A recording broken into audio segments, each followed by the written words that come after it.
Assalamualaikum warahmatullahi wabarakatuh. Nama saya Wakiatul Hasanah, NIM 2021 0960111940. Di sini saya akan mempresentasikan mata kuliah Administrasi dan Supervisi Pendidikan yang diampu oleh Bapak Fikri Farihin MPDI, yang bertemakan administrasi pendidikan. Jadi kita akan membahas tentang administrasi pendidikan. Ada beberapa cakupan yang akan kita bahas dalam hal ini tentang administrasi pendidikan. Salah satu di sini yang pertama yaitu administrasi pendidikan suatu alternatif. Nah, dalam administrasi pendidikan suatu alternatif, di sini ada beberapa yang akan kita bahas. Yang pertama, landasan pemikiran. Landasan pemikiran di sini, pemikiran administrasi pendidikan suatu alternatif ialah dilandasi oleh keyakinan bahwa manusia lahir ke dunia atas karunia dari Allah. Mereka tidak berdaya, tetapi dilengkapi dengan berbagai kemampuan dasar yang penuh.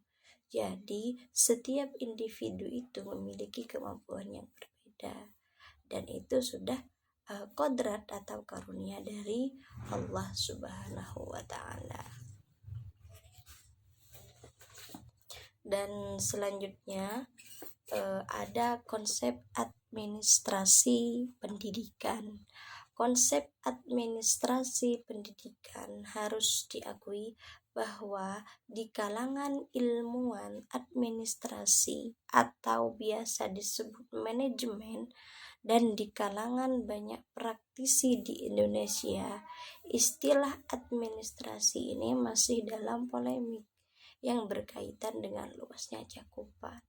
Nah, maksudnya di sini adalah administrasi itu tidak hanya dalam satu pengertian saja, namun banyak hal-hal dan memiliki pengertian yang luas tentang administrasi tersebut.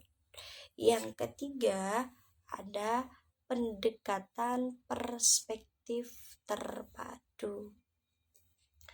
Maksudnya adalah suatu pendekatan yang berlandaskan kepada norma keadaan yang berlaku, menelaah ke masa silam, dan berorientasi ke masa depan secara cermat dan terpadu dalam berbagai dimensi: pemerintah dan swasta, pengusaha, tenaga kerja, pendidikan, ilmuwan, politikus, ulama, dan berbagai sektor pembangunan. Jadi semuanya membutuhkan yang namanya administrasi.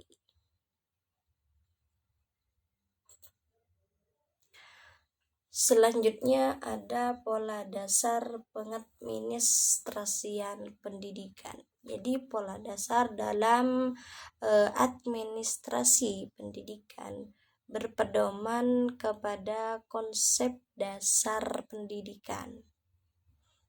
Pendekatan perspektif terpadu yang dikemukakan terdapat tiga. Di sini terdapat tiga pola dasar pengadministrasian pendidikan yang perlu kita perhatikan. Apa saja yang ketiga tersebut? Yang pertama ada pola dasar pendidikan secara makro. Jadi yang pertama ada pola dasar pendidikan secara makro. Yang kedua, pola dasar pengadministrasian pendidikan, yaitu ada pola dasar pendidikan secara mesa. Dan yang ketiga pola dasar pengadministrasian pendidikan ialah ada pola dasar pendidikan secara mikro. Nah, di sini ada beberapa cakupan yang masuk dalam pola dasar pendidikan secara mikro, yaitu prioritas pendidikan, dan ada wajib belajar yang baik. Terus ada tenaga kependidikan yang profesional. Maksudnya tenaga pengajar haruslah profesional agar hasil dari pendidikan tersebut bisa terlihat. Nah, seandainya dalam pendidikan tidak sesuai dengan bidangnya, bisa kita bayangkan hal tersebut tidak akan berjalan dengan baik. Ada juga pembinaan swasta yang lebih mantap, ada juga penelitian pendidikan yang mendasar. Nah, di sini bisa kita simpulkan bahwa administrasi pendidikan sangatlah dibutuhkan agar suatu pendidikan tersebut bisa terkonsep dengan rapi dan bisa memiliki perencanaan yang baik untuk pendidikan. Jadi, mengapa perlu ada administrasi? Jawabannya adalah agar pendidikan tersebut terkonsep dengan rapi dan tertata dengan rapi agar mendapatkan hasil yang maksimal. Mungkin itu yang bisa saya sampaikan, kurang lebihnya mohon maaf. Wassalamualaikum warahmatullahi wabarakatuh.